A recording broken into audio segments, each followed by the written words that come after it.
Hi, everybody. This is a remake of a video that I made a long time ago. It was how Elvis escaped Graceland during his fake death plan. So, what I did was I took the original live, I chunked it up, and I'm going to add video onto it and a better introduction. And since today is the 47th anniversary of his death plan, or if you want to call it his rebirth day, um, I figured I would do this video over and post it on YouTube and Facebook and everywhere else. All right. So, out of celebration of this day, I'm going to do this. Now, normally we don't say celebrate, but in remembrance of Elvis dying, actually, the image died that day, but the man is still alive. So, without any more waiting, let's get on with it. Okay. So, and we just got done reading the truth about Elvis Aaron Presley in his own words. What he revealed about that day was it was a perfect day. And he went real early or late at night on the 15th and had went to the dentist and got his tooth taken out, his gold tooth. Then he didn't tell anybody that he took it out, but I guess he had it in his pocket or something, took it home. And then he went to play racquetball. So he went to play racquetball with Ginger and Billy Smith and his wife. Then after that, he played the piano for a while and serenaded them and sang some gospel songs. All right. What happened after that was that he ended up um, at 9:30 in the morning finding the mail. The mailman came and he signed the letter, a letter over. And Ginger had fallen asleep because he told Ginger that I'm going to go up to the bathroom and read. So, while he was in the bathroom, after he got the letter and signed it and everything, he took an injection that made him look dead, or it could be a tranquilizer, some type of injection that makes him a comatose state. And he said that he picked a very naive person in Ginger in his book because he said that she took too long finding his body. So that means that the shot or whatever that he had was starting to wear off. And you're gonna notice on Elvis Found Alive, he talks about this breathing technique that he had, and that Joe came up running up there after Ginger called for help, and Ginger took Lisa Marie away, because Lisa Marie was getting nervous. And then everything transpired then verbatim from Elvis Found Alive movie. Okay, so the Elvis Found Alive documentary, Jesse Elvis tells us that the death plan was made and the target date was August 15th, 1977. And they were going to do a body switch. And Dr. Nick had found somebody who was willing to do a body switch. They had got him plastic surgery to look like Elvis, and he was terminally ill. Billy Smith mentions this in Elvis and the Memphis Mafia, the book by Alana Nash. And we're going to read a little excerpt of that right now. So Billy Smith says, we were talking and carrying on one day, and he was in a good mood. And he was in one of those joke pulling moods, and he said, you know something? At the time I had plastic surgery, another guy was there having plastic surgery too. And I wasn't following him, so I said, who's that? The guy told, he said, well, this guy was having plastic surgery to look like me. I tried to pin him down on who it was, but he came up with a crazy name. I knew dang well he was making it up, and I said, I think I'm going to swap places with him. He said, he can have this shit, and I'll take at everyday normal life.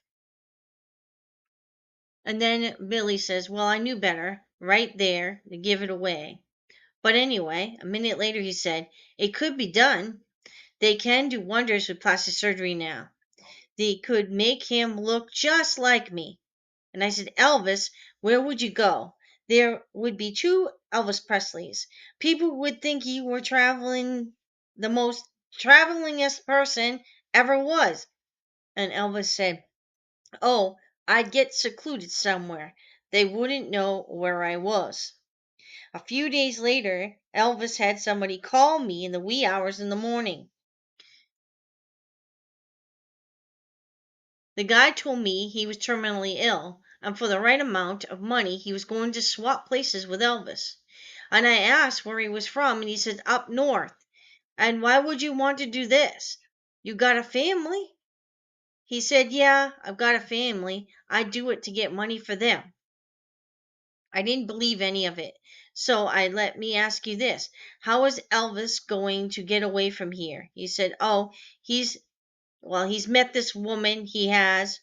Who is she?" And he said, "Maria." "Is that right? And who the hell is Maria?" "I don't know her." He said, "And you ain't going to know her." A few more minutes, I got bored with the conversation, and I think he did too. "Well, maybe you're on the level. I think I'll ask Elvis." So Billy went over to his house, and he carried on right down the line, and he said, "Man, I'm telling you now, that's what I want to do. I'm tired of living like this," he said. "Mind you, though, I'm going to take most of my money with me." And I said, Billy again, "In other words, you're not giving up a lot." And Elvis said, "Well, I am giving up a lot. I'm giving up being Elvis Presley." And he thought he was kidding. All right. He thought he was joking around. But that's how he did it. He did a body switch. Found somebody that was willing to switch body. I think he used the name Roscoe Holloway, but it could be a different name. I think in another account, I think Marty Lacker or Billy Smith said his name was Scott Holloway, but we're not sure on that. And Jesse tends to use aliases for people to hide their identity. But anyway, in the movie, I can't get it to clip on here, so I'm just going to tell you in a nutshell. He said that they had him, he was dying of a terminal illness, and he was on the verge of dying, so the doctor put him on life support and kept him in somewhere in Graceland. According to Is Elvis Alive, it was somewhere in Graceland. In the movie, it was the pool house. It could have been either one. And kept him on life support until later that evening on the 15th, actually, maybe even early morning, the 16th. So Elvis did his thing. He went to the dentist, like he said in his book. He had his tooth pulled. Then he said he played racquetball and then played the guitar, the piano, and played some songs. Then at 6 in the morning, they came back to Graceland, and he bid basically Billy goodbye and Joanne goodbye, and he went up the stairs with Ginger, and he took his normal sleeping pill routine but couldn't get to sleep. So he said to Ginger, "I'm going to go to the bathroom and read." And in his bathroom, he had a barber chair that he liked very much. It was very comfortable. And he had like two separate rooms in his bathroom. So while he was in there at 9:30 in the morning, the mailman came, and it was a registered letter. So Elvis signed the receipt for that. Then went back upstairs to do more reading, and he took an injection to make him go to sleep. To basically, it was a sedative. that made him seem comatose or some type of unconsciousness for a little while. Well, Ginger woke up, probably around 12ish or so, and took a shower, did her makeup, called her mother, all that stuff. And then she decided to go inquire about Elvis. And she found him at 2 o'clock in the afternoon, unconscious in the bathroom. So she called down for Joe, and Joe came running up. And of course, Joe was in on the plan, according to Elvis in his book. And in the meantime, Ginger took Lisa Marie because Lisa Marie came running in wondering what happened to her dad. And she basically kind of said, come on, come on. You don't need to be here right now. Let your dad have room, all that kind of thing. And after that, Dr. Nick came in, and what they did was a body switch soon after or before the ambulance came. They put the oxygen mask on, basically, the EMTs came, put it on Elvis. Then they went to go get the stretcher, and when they went down to go get the stretcher, they switched the bodies and put the mask on Mr. Holloway and put Elvis into the closet. And I guess they locked him in the closet, according to the movie. So when the ambulance came, put the body on the stretcher. Dr. Nick went with them to pronounce the body dead.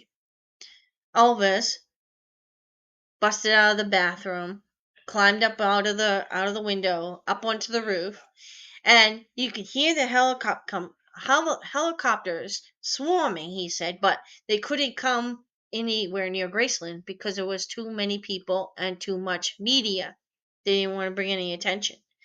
So he climbed down the house by I guess, a rain drain or something. He climbed down the house and ran into the pool house and stayed there.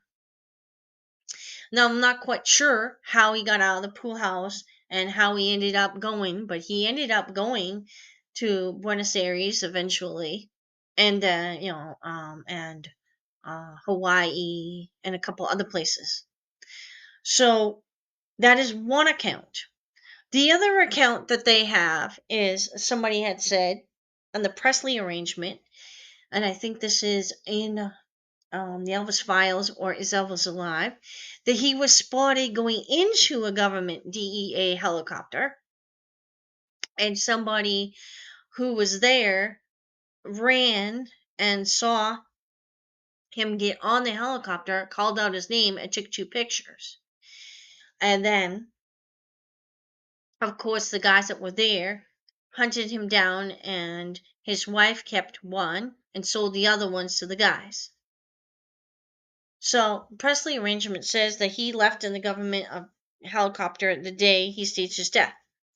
Another account was that, I think this was Billy Smith or either Marty Lacker, said that he left in a camper and with Maria, the woman Maria that was mentioned, and took off and went and drove the camper to a place, like out in Mississippi or somewhere, and then took the plane from there to Buenos Aires with Maria, from what I understand. But I'm not sure if that's true or not. But when I heard, it was very close to what Gail Brewer Giorgio said in Is Elvis Alive? So, one way or another, he got out of there. And we're not quite sure if he got out by helicopter or by plane or whatever, but he said Herb Wolf and Howard Hughes were very instrumental in helping him get out. Now, not Howard Hughes, Herb Wolf had the means. In other words, he had the financial means to get everything set up, whether it's airplane tickets, room tickets, whatever he needed to get an escape out of Graceland. I'm going to be under the assumption that he probably did not leave Graceland right away. He probably waited till nighttime, really, really, really, really, really early in the morning. I'm not sure. Nothing is given as far as plans for the mannequin. So, What happened with this is that at the hospital, they did the autopsy. And the problem that they had is that there's a couple things that they didn't do. First of all, usually ambulances take men or people to, in a medical emergency, to the nearest hospital, which is not the hospital that they took the body of Elvis to. It was away from the house. So he went to Baptist Memorial. Another thing that was inconsistent with everything is the fact that those that were working on the body were not allowed to take pictures of the body. And for some reason, they weren't allowed to, they didn't fill out any forms other than just the bottom of the death report. In other words, the death report was already written out. All they did was fill out and sign the bottom. All right. It was the quickest, you want to say, autopsy ever to tell somebody he had a heart attack. It was the quickest thing ever, announced dead and cause of death. Okay, so usually, toxicology takes forever and you don't find out for a month or so. No, this was immediate. Also, they said in the reports that were on that Linda Hood Sigmund's Truth.com that they questioned because they said the body doesn't really look like Elvis's. There was some other things on the report or on the observations is that there was an incision that went from here down that looked like a heart surgery. Elvis never had heart surgery. If you look at any pictures that he had during his concerts, it was a scar that was already healed, so it would have been a long time ago. He never had heart surgery then. Also, the other thing that they said that was kind of weird was that the medications that were in his system at the time, basically the stomach had no medication at all, but in the blood there was medication and pain reliever for someone with cancer or terminal illness, most likely cancer. And the other thing that they said was that the teeth were broken because they shoved the breathing tube in his mouth. He was on life support. Now, Elvis never was on life support.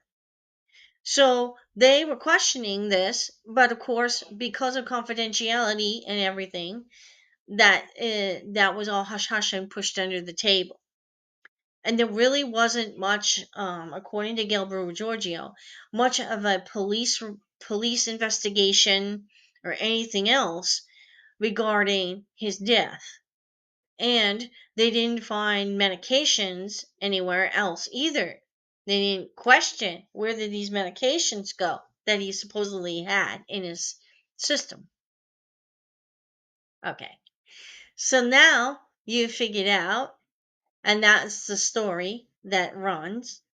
We do not know exactly what happened, but when the body got to the funeral home, somehow it got switched into a wax mannequin. And the air, because it was so hot outside, they had to show the body because of the Mafia threat. The Mafia boss didn't believe that Elvis was dead. So in order to do that, they had to show the body. And they weren't going to show the guy, obviously, didn't look the same as Elvis as far as weight, face, stuff like that. So they used a wax mannequin. And they put, sideburns on, and it looked like they were pasted, and their forehead was sweating. So I'm going to show you a couple. I'm going to have you listen to one clip. This clip is from 1988. I'm hoping it comes out. It was Gail Brewer Giorgio's phone call with Elvis in 1988. Let's take a listen to hear what they say.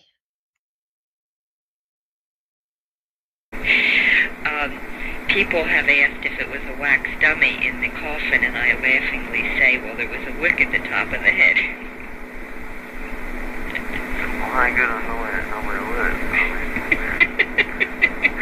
great meltdown, huh? Worse than a nuclear reactor. The biggest story of the meltdown in history. Yeah, right. I'll believe me. Okay, so that clip, it says, she kind of kiddingly said, now a lot of people asked me how I knew there was a wax dummy in the coffin. And I say, because of the wick on the top of the head. And this tickled him, causing him to reply, well, thank goodness nobody lit it. It would have been the nuclear meltdown, of the biggest meltdown of the century. All right. He also said on Elvis from the Live, he said they buried a wax candle with an air conditioner. All right. And he kind of kidded around with that. So we have proof that in the coffin there was a wax dummy. So we're going to do one more clip, and this is of Gene Smith, his closest cousin, describing what he saw in the casket the day of his funeral. When we viewed the body for the last time, I stood there quite a while looking at his hands. And of course, he was always breaking bricks with his hands. He had calluses on the bottom of his hand, and big old rough-looking knuckles. His nose looked kind of puggy looking, and his right sideburn was sticking out straight out looked about an inch. And his hairline looked as if it had been a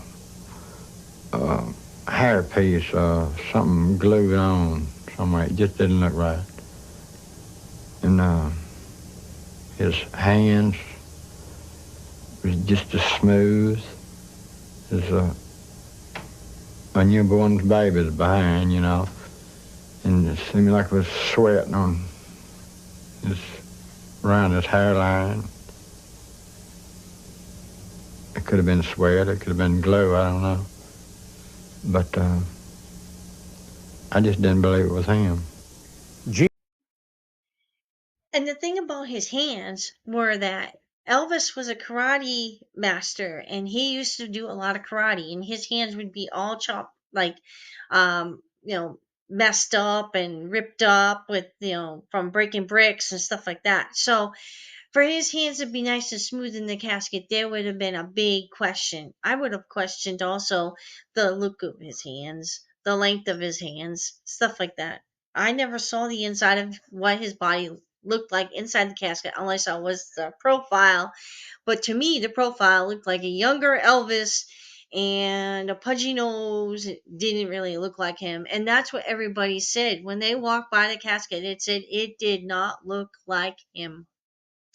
So, um, that is why we say, and we know that that is how, he escaped Graceland and what he did afterwards. So I hope you guys found this video entertaining and a little more interesting. The other one was choppy, and so I decided to just redo the whole thing over again. And I hope you guys have a great night. God bless you all. And I should be back midweek next week with another live video. In the meantime, subscribe to the channel if you haven't yet. If you like this content, hit the notifications button for future content videos. Share this video. Favorite this video. Like this video if you're on Facebook, and share it. And you guys have a great night. God bless you all.